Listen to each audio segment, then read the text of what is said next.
Hello madam, good morning madam. কি ব্যাপার আবির, তুমি এত সকালে আমার বাসায় আসছো কেন? আপনি আমাকে দাওয়াত দিয়ে নিজে ভুলে গেলেন ম্যাডাম। আপনি কালকে প্রাইভেট পড়ানোর সময় আমাকে দাওয়াত দিলেন আপনার বাসায়। ও আচ্ছা, রাতে ঘুম অনেক ভালো হয়েছে তো, এর জন্য ভুলে গেছিলাম। তুমি 1 মিনিট দাঁড়াও, আমি আসতেছি।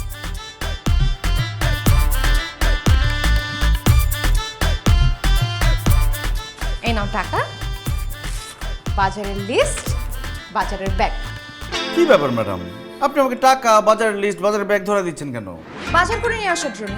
কি আমি বাজার করব? জানো, আমার বাসায় মাছ তরকারি কিছুই নাই। এই কয়দিন ভার্সিটির ক্লাস আর তোমাকে প্রাইভেট পড়ানোর প্রেসারে আমি বাজার করতে একদম ভুলেই গেছি। তুমি আসছো খুব ভালো হয়েছে, যাও বাজারটা করে নিয়ে আসো। কি বলতেছেন ম্যাডাম? আমি আসছি আপনার সাথে আড্ডা মারতে, গল্প করতে, আমি কেন যাবো বাজার করতে? দেখো, আমি তোমার ম্যাডাম, তোমার শিক্ষক, আমার সেবা করো তোমার দায়িত্ব। তোমার মধ্যে না গুরু ভক্তিই নাই, এর জন্য তুমি প্রত্যেকবার পরীক্ষায় ফেল করো। শোনো, শিক্ষকদের শুধু বাজারই না, মাঝে মাঝে রান্না বান্না করে খাওয়াবা, তাহলে শিক্ষকদের আত্মা তোমাকে দোয়া করবে, সেই দোয়ায় তুমি পাশ হয়ে যাবা। আমার তো দোয়ার দরকার নাই ম্যাডাম। বাইরে যে ঠাড়া ভাঙা রোদ, এই রোদের মধ্যে আমি বাজার করতে গেলে গরমে মরে যাবো আমি। মরে গেলে মরে যাবা? ইতিহাসের পাতায় তোমার নাম লেখা থাকবে, পত্রিকায় নিউজ হবে, ম্যাডামের জন্য বাজার করতে গিয়ে ছাত্র নিহত। তুমি বুঝতে পারতেছো মরার পরে তোমার মান সম্মান নাম কোথায় গিয়ে দাঁড়াবে? ম্যাডাম মরে গেলে তো মরেই গেলাম, মরার পরে মান সম্মানের নাম দিয়ে আমি কি করব? এত বেশি কথা বলো না তো, যেটা করতে বলছি সেটা করো। যাও বাজার করে নিয়ে আসো। আর খবরদার, বাজারের টাকা থেকে 1 টাকাও চুরি করবা না। আর লিস্টে যা যা আছে সেগুলো ঠিকঠাক মতো নিয়ে আসো। যাও। আরেকটা ব্যাপার, বাজার করে আবার বাসায় আসার দরকার নাই, ওই গেটের দারোয়ানের কাছে দিয়ে চলে যায়। আমি বাসায় আসবো না কেন? আজকে সারাদিন না আপনার সাথে আমার গল্প করার কথা। দেখো, আজকে আর গল্প হবে না, কারণ আমার বাসায় গেস্ট আসবে, আমার অনেক কাজ। যেটা করতে বলছি সেটা করো, যাও।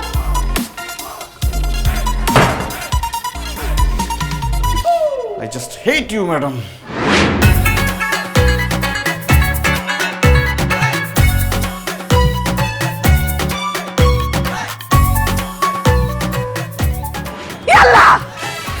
এটা আমি কি দেখতেছি? আরে কি দেখতেছো মানে? বাজার করে নিয়ে যেতেছি, বাজার দেখতেছো? একদম কথা বলবি না। বিয়ে কবে করছিস সেটা বল। মা, তোমার কি মাথা খারাপ হয়ে গেছে? আমি বিয়ে কেন করব? বিয়ে যদি না করস, এই বাজার নিয়ে তুই কই যাইতাছস? এইটা তো আমার বাড়ির বাজার না। জীবনে কোনোদিন 1 প্যাকেট লবণ কিনাইতে পারি নাই, সেই তুই বাজার নিয়ে যাইতেছস? নিশ্চয়ই তুই গোপনে বিয়ে করছস, গোপনে সংসার করতেছস। বল বল, আগে কবে বিয়ে করছস? মেয়ের পরিচয় কি? মেয়ের বাপের বংশের পরিচয় কি? মেয়ের মায়ের বংশের পরিচয় কি? মেয়ের 14 গোষ্ঠীর বংশের পরিচয় কি? আরে মা চুপ করো, নিঃশ্বাসটা ঠিক মতো নাও। আমি বিয়ে করি নাই, বিশ্বাস করো। তোর কথা আমি আগে অনেক বিশ্বাস করছি, ম্যাডাম আমার চোখ খুলে দিছে। এখন আমি তো তোর কথা বিশ্বাস করি না।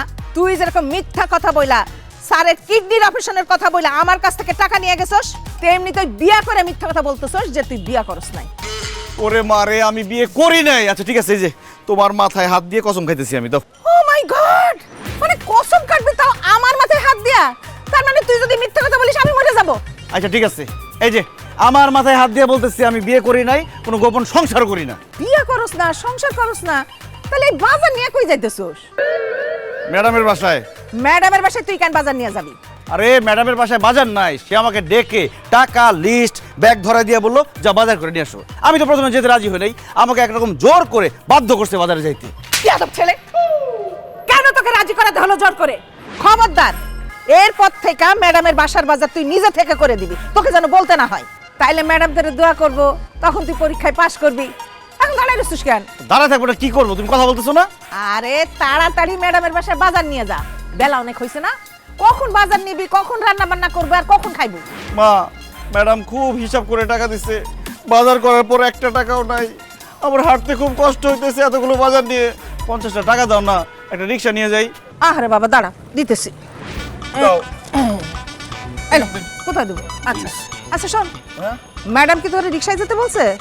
আরে না, রিক্সা ভাড়া তো দেয় নাই, হাইটে যেতে বলছে। হাই দাঁড়া, ম্যাডাম যেটা বলছে সেটা শুনবি। যা হেঁটে যা, রিক্সার নেই। মা, টাকা দিয়ে আবার নিয়ে গেল কেন? হ্যাঁ হ্যালো, এই মা, এই তো। ওরে ম্যাডাম রে, আর কত কষ্ট দিবি? I hate you madam. Abir, তাড়াতাড়ি আসো। আচ্ছা, আমি তোমার জন্য এসে বসে আছি, তুমি কি করো? ঘোড়ার ঘাস কাটো? ম্যাডাম প্লিজ, আপনি আমার উপর প্রতিশোধ দেওয়া বন্ধ করেন। আশ্চর্য, আমি তোমার উপর প্রতিশোধ নিচ্ছি এটা তোমাকে কে বললো? কারণ আমি আপনার বোনের সাথে ব্রেকআপ করছি, তাকে ছেঁকা দিছি, সে কষ্ট পাইছে। বিশ্বাস করেন ম্যাডাম, আপনার বোনের সাথে কথা বলে মিউচুয়ালি ব্রেকআপটা হয়ে গেছে। এখন তো সে বিয়ে শাদী করে সুখে আছে। আপনি তার হয়ে আমার উপর প্রতিশোধ দিচ্ছেন কেন? আরে বাবা, আমার বোনের ব্যাপারটা তো আমি ভুলেও গেছি। দেখো, আমি তোমার উপর কোনো প্রতিশোধ নিচ্ছি না। তাহলে কেন দিনের পর দিন আপনি আমার উপর অত্যাচার করছেন? কেন আপনি দিনের পর দিন আমার সাথে আঠার মতো লেগে থাকেন? কেন নিজের থেকে আপনি আমাকে প্রাইভেট পড়াতে চান? কেন আপনি কোনো মেয়ের সাথে আমাকে মিশতে দেন না, কোনো মেয়ের সাথে আমাকে কথা বলতে দেন না, প্রেম করতে দেন না? আপনি আমার লাইফটাকে হেল্প করে দিচ্ছেন কেন কেন কেন? আমি তোমার লাইফটাকে হেল্প করছি না আবির, তোমাকে সাহায্য করছি। সাহায্য মানে? কিসের সাহায্য করতেছেন আপনি আমারে? 8টা বছর যাবত একই ক্লাসে তুমি পড়ে আসো, পাশ করতে পারতেছো না। এর জন্য আমি নিজে তোমার টেক কেয়ার করে তোমাকে একটা দয়া করতেছি, যাতে আমার দয়া অন্তত টেনে টুনে পাশটা করতে পারো। কি বললেন ম্যাডাম? আপনি আমাকে দয়া করতেছেন আমি যাতে আপনার দয়া পাস করতে পারি? আপনার দয়ার আমার কোনো দরকার নেই। এই আবির চৌধুরী কারো দয়া পাস করতে চায় না। কারো দয়া পাশ না করে তোমার কোনো উপায় আছে? তোমার মধ্যে তো সেই যোগ্যতাই নাই যে নিজে পড়ালেখা করে তুমি পাশ করবা। কি বললেন? আমার যোগ্যতা নাই পাস করার? শুধু যোগ্যতা কেন, তোমার মেধা, মেরুদণ্ড, জ্ঞান, বুদ্ধি কোনো কিছুই নাই। থাকলে তো এত বছর পাশ করতাই।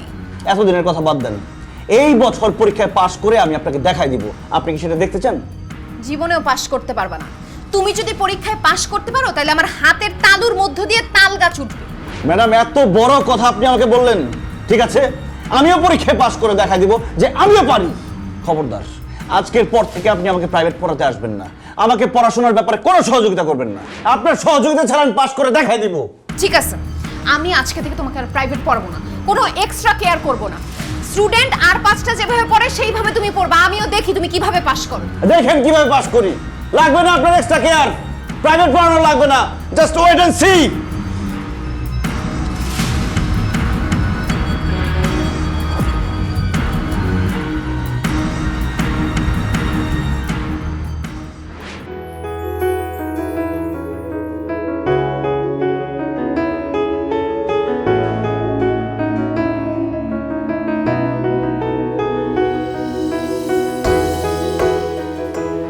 কিরে বাবা, ঘুমাবি না?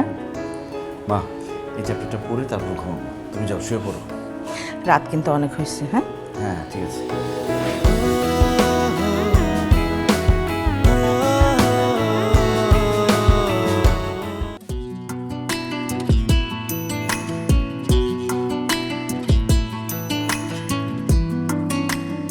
Hello guys, good morning madam. Good morning.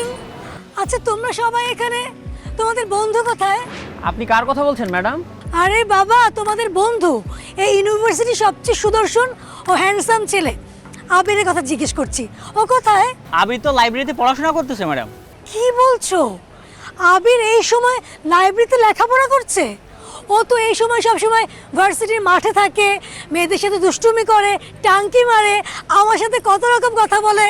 আচ্ছা, ও হঠাৎ করে লেখাপড়া এত মনোযোগী হয়ে গেল কেন? ম্যাডাম, আমার তো মনে হয় আনিকা ম্যাডাম আবিরকে জাদুটোনা করছে। আবির তো আগে আমাদেরকে দেখলে কত কথা বলতো, গল্প করতো, হাসি মজা করতো, আর এখন আমাদের সাথে তো কোনো কথাই বলে না। ইভেন ক্লাসে আসলে ক্লাস শেষ করে আবার সে বাসায় চলে যায়, আর যতক্ষণ ভার্সিটিতে থাকে বইয়ের পাতা থেকে তো তার চোখে সরে না। তুমি একদম ঠিকই বলেছো। এই আনিকা ম্যাডামের কারণে আবির আমার সাথে ঠিকমতো কথাও বলে না, আমাকে দেখলে এমন ভাব করে, আমাকে চিনতেই পারে না। অথচ আগে ওর বাইকের পিছনে বসিয়ে আমাকে বাসে ড্রপ করে দিয়ে আসতো। আহ, কত সুন্দর ছিল সেই দিনগুলো। So sad madam. তবে যাই বলেন ম্যাডাম, আবির পড়াশোনায় মনোযোগ দিয়েছে, ব্যাপারটা কিন্তু ভালোই হয়েছে। একই ক্লাসে ওর কত বছর থাকবে বলেন? ওরও তো একটা ভবিষ্যৎ আছে, তাই না? আমার মনে হয় আনিকা ম্যাডাম ওর উপকারই করেছে। ঠিকই বলেছিস, আবির যেহেতু পড়ালেখায় মন দিয়েছে, আমাদের উচিত পড়ালেখায় মন দেওয়া। দেখ, সামনে তো পরীক্ষা, ভালো রেজাল্ট করতে হবে না? একদম ঠিক বলেছো। দুষ্টামি ফাইজলামি সব সময় করতে পারবে, কিন্তু এখন যদি ঠিকমতো লেখাপড়া না করো, এই সময়টা আর ফিরে পাবে না। আবির যেহেতু লেখাপড়ায় মন দিয়েছে, আমি চাই তোমরা সবাই মন দিয়ে লেখাপড়া করো, ভালো রেজাল্ট করো। ঠিকই বলছেন ম্যাডাম। এই চল, আমরা লাইব্রেরিতে গিয়ে আবিরের সাথে পড়তে থাকি।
কিরে তুই আসতে এত দেরি করলি কেন?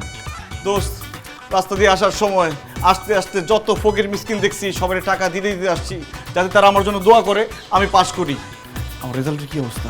আমি পাস করছি এটা তো আমি জানি, তোরটার খবর আমি বলতে পারবো না। আমার জিজ্ঞাসা না কইরা তোরটা তুই নিজে দেখ। অসম্ভব দোস্ত, আমার পক্ষে দেখা সম্ভব না। আমার বুকের ভেতরটা ধুকধুক করতেছে। কি একজন দেখে আমাকে একটু বল আমার রেজাল্টটা কি? শুন, তোর রেজাল্ট তুই দেখ, আর যা দেখছি মুখে বললে বিশ্বাস করতে পারবি না, সেজন্য তোর রেজাল্ট তুই দেখ, আমি এর মধ্যে নাই মামা। আল্লাহ, আমি আবার ফেল করলাম। আমি পাস করার জন্য দিন রাত লেখাপড়া করছি, বইয়ের দিকে তাকায় থাকতে থাকতে চোখের পাওয়ার নষ্ট করছি, ফকির মিসকিনটা টাকা দিছি, কোনো কিছুতেই কোনো কাজ হলো না। আল্লাহ, তুমি আবার আমারে ফেল করে দিলা। আমি আমার এই মুখ ম্যাডামরে কিভাবে দেখাবো? চুপ কর, আমার কষ্ট তোরা হাসতেছে। তোরা কি আমার বন্ধু নাকি শত্রু? আবির তুমি কান্নাকাটি বন্ধ করো তো। আরে বাবা, কে বলছে তুমি ফেল করছো? আমার মন বলতেছে আমি ফেলই করছি। আরে বাবা, তুমি পাস করছো, ইভেন অনেক ভালো রেজাল্টও করছো। কি বলতেছো তুমি এসব? হ্যাঁ আবির, তুমি সত্যিই পাস করছো। বিশ্বাস না হলে এই যে দেখো আমার রেজাল্ট, দেখো।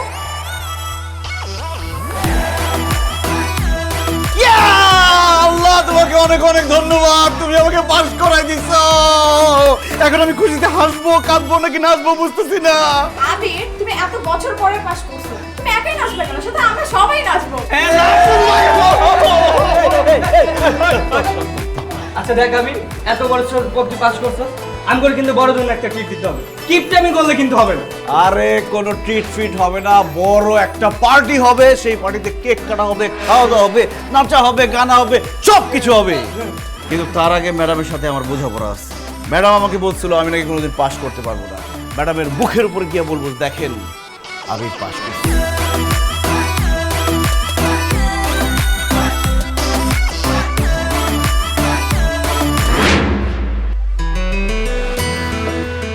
কি ম্যাডাম, শেষমেশ এখানে এসে লুকায় আছেন? কি বলতেছো? লুকা থাকবো কেন? কারণ আপনি এতক্ষণে নিশ্চয়ই খবর পেয়ে গেছেন যে আবির পাস করেছে, নাকি খবর পান নাই? তাহলে আমি আপনাকে খবরটা দিচ্ছি। আমি পাস করছি ম্যাডাম। আপনি তো আমার সাথে চ্যালেঞ্জ করছিলেন আমি নাকি কখনো পাস করতে পারবো না, সবসময় ফেল করব। পাস করে আপনাকে দেখাই দিলাম যে আবির চাইলে সব পারে। আমি জিতে গেছি, আপনি হারিয়ে গেছেন, আপনার নাক কাটা গেছে। না আবির, আমি হারিনি, আমার নাকও কাটা যায়নি। বরং আমার গর্ব হচ্ছে তুমি পাস করতে পেরেছো। কনগ্রাচুলেশনস। মানে আমি পাস করছি, আপনার গর্ব হচ্ছে কেন? আপনার তো রাগ করার কথা। আবির, তুমি ব্যাপারটা কিভাবে নিবে সেটা আমি জানি না, তবে প্রথম যেদিন তোমাকে ভার্সিটি দেখেছিলাম সেদিনই তোমার প্রতি একটা অন্যরকম ভালো লাগা তৈরি হয়েছিল। এরপর তোমাকে যতই দেখেছি ততই সেই ভালো লাগাটা ভালোবাসায় পরিণত হয়েছে। তাই আমি চেয়েছি তুমি তাড়াতাড়ি পরীক্ষায় পাশ করে ভার্সিটি থেকে চলে যাও, যাতে আমি তোমাকে আমার মনের কথাটা বলতে পারি। সেজন্য আমি নিজে থেকে তোমাকে প্রাইভেট পড়িয়েছি। তোমাকে অন্য কোনো মেয়ের সাথে কথা বলতে দিতাম না, অন্য কোনো মেয়ের সাথে মিশতে দিতাম না। আমার প্রতি একটা জেদ, ক্ষোভ তৈরি করেছি, যাতে আমার উপর রাগ করে হলেও তুমি ভালো মতো পড়ালেখাটা করো আর পরীক্ষায় পাশ করো। আজকে তুমি পাশ করেছো, তুমি ভার্সিটি ছেড়ে চলে যাবে। এখন তো তুমি আমার স্টুডেন্ট না, তাই আমার মনের কথাটা তোমাকে আমি বলতেই পারি। আমি তোমাকে ভালোবাসি Abir. I love you. Thank you madam, আপনার মনের কথাটা বলার জন্য। আমিও আপনাকে একটা সারপ্রাইজ দেওয়ার জন্য সারপ্রাইজ সাথে করে নিয়ে আসছি। কি সারপ্রাইজ? এক সেকেন্ড। রিয়া,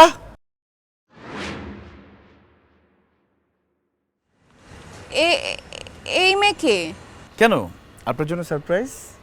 আরে রাখো তোমার সারপ্রাইজ। এই মেয়েকে, ওর পরিচয় কি সেটা আগে বলো।